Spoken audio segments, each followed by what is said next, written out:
अधिकतर आप देखे हैं जो व्यक्ति शराब पीकर फुल्ली टल्ली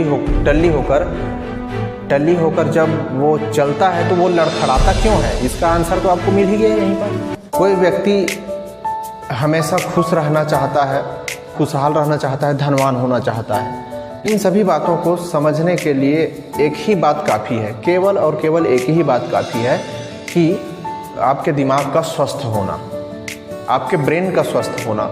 अगर आपका दिमाग बिल्कुल स्वस्थ है तो आप इन तमाम चीज़ों को, समृद्धि है, खुशहाली है, इन सब को आप आसानी से पा सकते हैं। मेरा कहने का अर्थ ये है कि आपके ब्रेन में पूरा संसार बसता है। संसार की जटिलताओं को जिस प्रकार समझना मुश्किल है, उसी तरह से हमारे दिमाग की मस्तिष्क जटिलताओं को समझना थोड़ा मुश्किल होता है। यह वीडियो आपके लिए बहुत ही महत्वपूर्ण होने वाला है, आपके अवेयरनेस की दृष्टि से भी और एग्ज़ाम के पॉइंट ऑफ व्यू से भी यह बहुत ही महत्वपूर्ण होने वाला है। इस वीडियो को बिल्कुल ध्यान से देखिएगा, एक एक पॉइंट आपको बिल्कुल डिटेल से आपके दिमाग में जाएगा। यहाँ पर आप ये जो बाल तो देख ही रहे हैं, है ना। इस बाल के अंदर में यानी कि आधार भाग में क्या है हमारा, ये चमड़ी है, ठीक है। ये चमड़ी आपको दिखाई दे रहा है वो है। इसके बाद इस चमड़ी को जब आप इस तरह से ठोकेंगे तो क्या होगा, क्रेनियम नामक एक हड्डी है, ठीक है, जो 8 हड्डियों का एक समूह है, ठीक है। उसके अंदर भाग में एक झिल्ली की पतली परत, उस झिल्ली का नाम है मेनिनजाइट, ठीक है। इस मेनिनजाइट के अंदर हमारा 1400 ग्राम का जो दिमाग है, ब्रेन है, वो अवस्थित है पर, यानी कि यहाँ पर, है ना। अगर चोट लगता है तो होता क्या है, हल्का फुल्का मार दे, ऐसे टिक टाक अगर मार दें तो क्या होता है, उतना तो सहन कर पा लेता है हमारा ये जो क्रेनियम जो हड्डी है वो। इससे ज़्यादा अगर चोट लगा या ज़्यादा डैमेज हुआ तब तो आप सोच ही सकते हैं होगा क्या। डैमेज सीधा सीधा वो क्या असर पड़ेगा, सबसे पहले क्रेनियम को करेगा डैमेज, उसके बाद वो जो अंदर की झिल्ली है मेनिनजाइट उसको डैमेज करेगा।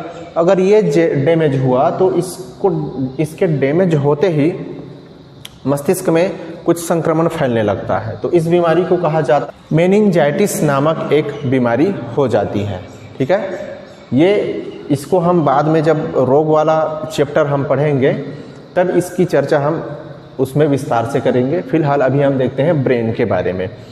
तो यहाँ पर आपको इसीलिए कहा जाता है कि ट्रैफिक पुलिस के द्वारा हेलमेट पहनिए। बिल्कुल हम भी आपसे अनुरोध करते हैं कि इन विषम परिस्थितियों से बचने के लिए आप हेलमेट सिर पर बिल्कुल पहनिए ही पहनिए, क्योंकि यहाँ पर आपका दिमाग जो है बहुत ही महत्वपूर्ण भाग होता है आपके शरीर के लिए। घटना हो जाती है जिसकी हम अपेक्षा भी नहीं करते हैं और वो आपके दुख का बहुत बड़ा कारण बनती है, बहुत बड़ा जनहानि भी इससे होती है। तो आप हेलमेट बिल्कुल भी पहनिए। तो अब हम टॉपिक पर आते हैं। हमारा जो मस्तिष्क का 90% भाग तंत्रिका कोशिका का बना होता है, जिसे न्यूरॉन सेल भी कहा जाता है। कई जगह मैं न्यूरॉन सेल का यूज़ करूँगा। तो ये जो तंत्रिका कोशिका है वो, उस पर थोड़ा सा हम चर्चा कर लेते हैं। ये जो तंत्रिका कोशिका है इसमें सेंट्रोसोम बिल्कुल भी नहीं पाया जाता है ना। तो सेंट्रोसोम क्या करता है उसको थोड़ा सा समझ जाइए। ये जो सेंट्रोसोम है वो हमारे शरीर में कोशिका के पुनर्निर्माण के लिए उत्तरदायी होता है, यानी कि कोशिका निर्माण के लिए यह, यानी कि रीजनरेट करने के लिए क्या करता है, काम करता है सेंट्रोसोम जो है, ठीक है। तो ये जो स्थिति है वो हमारे तंत्रिका कोशिका यानी न्यूरॉन सेल के में नहीं होता है। बाकी 10% कहा गया। तो हमारा जो 10% है, 10% जो भाग है न्यूरॉन गिलियन सेल से बना होता है। न्यूरॉन गिलियन सेल में सेंट्रोसोम पाया जाता है। यहाँ पर अब बात आता है सेंट्रोसोम का, तो मैंने बता दिया क्या कार्य है इसका। जो 10% भाग है उसमें ये उपस्थित होता है। यहाँ पर न्यूरॉन गिलियन में सेंट्रोसोम होता है और यह सेंट्रोसोम के बढ़ने से या कोशिकाओं के बढ़ने से क्या होता है, जो ट्यूमर है वो विकसित हो जाता है, ठीक है। तो जिसे हम क्या कहते हैं, ब्रेन ट्यूमर कहते हैं, ठीक है। अधिकतर यहाँ पर होता ये है कि ये जो ब्रेन ट्यूमर है वो कैंसर की स्थिति तक नहीं पहुँचता है, क्योंकि ब्रेन बहुत नाजुक ही होता है। यहाँ पर ये जैसे ही ट्यूमर होता है तो उस स्टेज तक ही आदमी की मृत्यु हो जाती है, कैंसर तक नहीं पहुँच पाता है। तंत्रिका कोशिका का जो लंबाई वाला भाग है, जैसा कि आप चित्र में देख सकते हैं, वो कहलाता है सिनेप्स कहा जाता है। और उसका जो लास्ट वाला भाग है, जैसा कि आप चित्र में देख सकते हैं, वो लास्ट वाला भाग क्या कहलाता है? एक्सॉन कहलाता है। दोनों एक्सॉन के बीच में गैप रहता है, ये डायरेक्टली जो है एक दूसरे से नहीं जुड़ा होता है। तो आप पूछेंगे कि ये दोनों के बीच में, जैसा कि आप लोग चित्र में देख रहे हैं, इन दोनों के बीच में ये जुड़ता कैसे है, गैप कैसे है, उसके बीच में क्या होता है?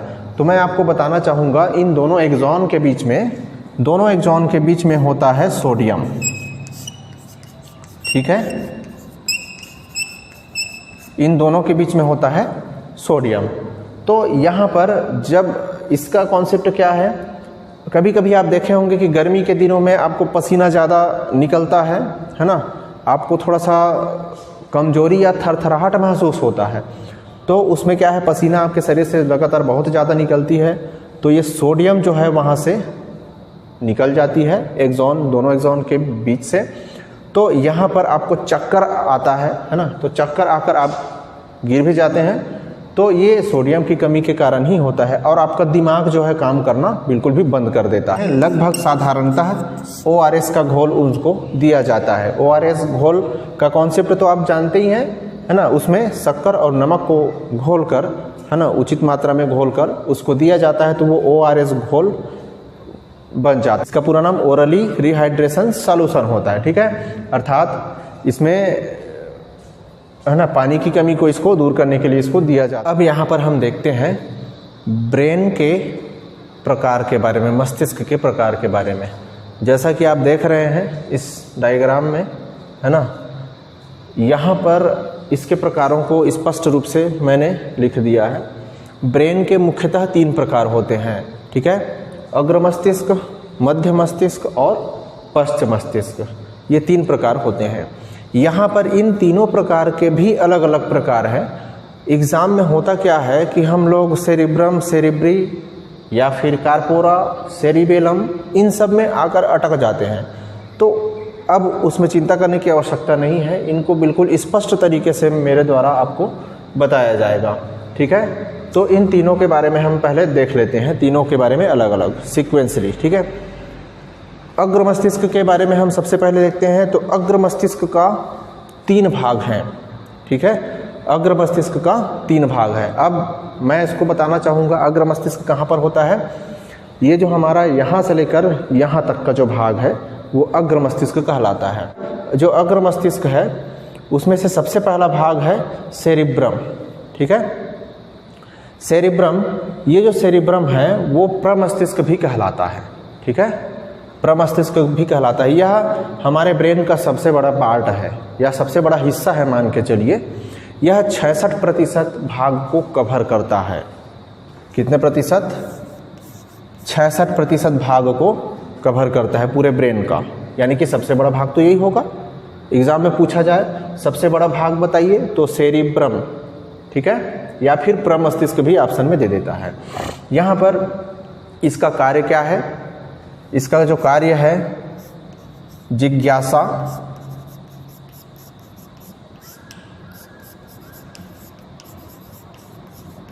मेमोरी, याददाश्त। ठीक है, इसका कार्य क्या है? जिज्ञासा, मेमोरी, याददाश्त, है ना, ये सब इसी के अंतर्गत होती है। स्मृति वगैरह जो है इसी में होता है, सेरिब्रम में। ठीक है, उसके बाद आते हैं हम थैलेमस में। यह भी बहुत बड़ा पार्ट है हमारे ब्रेन का। थैलेमस क्या करता है, इसके जो कार्य है उसको हम देख लेते हैं। थैलेमस का जो कार्य है वो हमें बाहरी वातावरण का ज्ञान कराता है। बाहरी वातावरण, ठीक है, बाहरी वातावरण का ज्ञान कराता है। जैसे ही हम निकले धूप में तो हमें ज्ञान किसके माध्यम से होता है? थैलेमस के माध्यम से होता है। ठंडी है ना, हम बाहर निकल रहे हैं, ठंडी का एहसास हमें क्यों होता है? थैलेमस के कारण ही होता है। ठीक है, तो ये ठंड, गर्मी आदि का आभास हमको कराता है। ठीक, उसके बाद इसी के जैसा एक दूसरा नाम वाला है जो कि अग्र मस्तिष्क का ही प्रकार है, हाइपोथैलेमस। ठीक है, ये जो हाइपोथैलेमस है ये मास्टर का मास्टर कहलाता है। ये जो पार्ट है वो मास्टर का मास्टर कहलाता है। क्यों कहलाता है मास्टर का मास्टर? क्योंकि यहाँ पर इसका जो कार्य है हाइपोथैलेमस का कार्य इसी के जैसा ही है, लेकिन अंतर सिर्फ क्या है, ये बाहरी वातावरण का एहसास कराता है और ये हमारे शरीर के अंदर आंतरिक आभास कराता है। आंतरिक वातावरण जो है या आंतरिक गर्मी है या ठंडी है का एहसास हमें ये कराता है। जैसे बुखार वगैरह है ना, तो टेम्परेचर को कौन नियंत्रित करता है? यही नियंत्रित करता है। ठीक है, हमको जो बुखार होता है तो सबसे पहले हमको यहीं पर पता चलता है, यहीं पर हमको पता चलता है कि ये जो हाइपोथैलेमस है वो एक संकेत देगा, सिग्नल देगा शरीर को कि हाँ अब टेम्परेचर बढ़ाना है, क्योंकि शरीर का संतुलन बिगड़ चुका है। तो यहाँ पर हाइपोथैलेमस क्या करेगा, शरीर के तापमान को, अंदर के तापमान को बढ़ाएगा। यहाँ हमें कपकपी लगता है तो पर भी उस स्थिति में ये हाइपोथैलेमस एक्टिव होता है और हमको एकदम ज़्यादा ठंड महसूस होती है। यहाँ पर प्यार, घृणा, इमोशन, पसीना, प्यार, घृणा, इमोशन, पसीना, है ना, भूख, प्यास, ये सब चीज़ का संकेत कौन देता है? हाइपोथैलेमस देता है। यहाँ पर अब हम बात करते हैं ये हाइपोथैलेमस एक्टिव कैसे होता है, ज़्यादा एक्टिव कैसे होता है। तो यहाँ पर हाइपोथैलेमस के एक्टिव होने का कारण ये है कि सल्फोनिक एसिड की मात्रा जब हमारे शरीर में बढ़ जाती है तो ये हाइपोथैलेमस ज़्यादा एक्टिव हो जाता है। ठीक है, कहने का मतलब ये है कि जब आप ज़्यादा उत्तेजक भोजन करेंगे, यानी कि लहसुन, प्याज वगैरह का सेवन ज़्यादा करेंगे तो क्या होगा, हाइपोथैलेमस जो है ज़्यादा एक्टिव होगा और आपके शरीर का जो टेम्परेचर है ना, वो जो है अधिक बढ़ेगा। इसीलिए तो क्या होता है कि ये जो साधु संत महात्मा लोग जो हैं वो लहसुन प्याज का यूज़ कम करते हैं ताकि उसका जो हाइपोथैलेमस है उतना ज़्यादा एक्टिव ना हो, है ना, सल्फोनिक एसिड उनका ना बढ़े, है ना, सल्फोनिक एसिड के कारण ही ये होता है। तो आशा करता हूँ कि ये तीनों समझ में आ गया होगा। तो आप लोग कंफ्यूज नहीं होइएगा, अग्र मस्तिष्क का ये तीनों भाग हैं, सेरिब्रम, थैलेमस और हाइपोथैलेमस। क्लियर है? उसमें से सबसे बड़ा भाग यही है, सेरिब्रम। ठीक है, जो कि सामने का हिस्सा है, यहाँ तक का 66% भाग को कवर करता है। अब इसके बाद आता है मध्य मस्तिष्क में। ठीक है, तो मध्य मस्तिष्क में जब आते हैं तो मध्य मस्तिष्क का केवल 2 भाग है। ठीक है, जो कि पेंडिकल कहलाते हैं। ठीक है, मध्य मस्तिष्क के 2 भाग हैं, है ना। पहला है कार्पोरा पेंडिकल, इसको कहा जाता है कार्पोरा पेंडिकल, और दूसरा है सेरिब्रल पेंडिकल। दूसरा है सेरिब्रल पेंडिकल। तो सबसे पहले हम इसको देख लेते हैं, कार्पोरा पेंडिकल को। ये जो है इसका कार्य क्या होता है? इसका कार्य है देखने और सुनने। कार्पोरा का काम क्या है? देखने और सुनने में। हम किसी व्यक्ति को देखते ही पहचान लेते हैं। ठीक है, या कोई आवाज़ है, हम साउंड बहुत दूर से सुन रहे हैं तो क्या होता है, हम उस आवाज़ को पहचान लेते हैं कि वो किसका आवाज़ है, कौन बोल रहा है लगभग, है ना। तो वो काम कौन करता है? कार्पोरा, आपके मस्तिष्क का वो कार्पोरा वाला भाग एक्टिव रहता है। ठीक है, तो देखने और सुनने में ये एक्टिव होता है। बुढ़ापा में ये जो कार्पोरा है वो थोड़ा सा कमज़ोर हो जाता है ना। यानी कि एक प्रकार से कह सकते हैं कि ये जो पार्ट है कार्पोरा जो है वो थोड़ा सा कम एक्टिव होने के कारण कई बार हम बूढ़े आदमी के सामने जाएंगे तो वो थोड़ा सा पहचानने में थोड़ा सा वो करता है कि हम नहीं पहचान रहे हैं ऐसा, तो उसका कार्पोरा जो है थोड़ा सा कमज़ोर हो जाता है। यहाँ पर अब बात करते हैं सेरिब्रल पेंडिकल के बारे में। सेरिब्रल पेंडिकल जो है ब्रेन, है ना, ये जो ब्रेन है और वो हमारी जो रीढ़ की हड्डी है उन दोनों के बीच सिग्नल पासिंग का काम करती है। ठीक है, इसके बाद हम नेक्स्ट देखते हैं पश्च मस्तिष्क के 2 भाग हैं, सेरिबेलम और मेडुला ऑब्लांगेटा। तो सबसे पहले देखते हैं सेरिबेलम के बारे में। आपने उस स्थिति को तो देखा ही होगा जब हम किसी बच्चे को इस तरह से बिठाते हैं तो क्या होता है, वो है ना, मतलब बच्चे मतलब छोटा सा बच्चा जो 3-4 मतलब 5 या 6 माह का हो, या है ना, इस तरह से छोटे बच्चे हैं उसको बिठाएंगे तो क्या है, वो इधर हिलता है, इधर डुलता है, उसको वो बैठ नहीं पाता है। ठीक है, तो वहाँ पर क्या होता है, ये जो उसका सेरिबेलम है और ये कहाँ पर होता है, ये जो हमारा भाग है ना, ये वाला भाग, जो पिंडी जैसा गोल बॉल के जैसा है वही है। तो ये हमको प्रैक्टिस से मिलता है, ठीक है। तो उस बच्चे का जो सेरिबेलम है वो एक्टिव नहीं रहा, बैलेंस को, शरीर के बैलेंस को क्या करता है, मेंटेन करता है। अधिकतर आप देखे हैं जो व्यक्ति शराब पीकर फुल्ली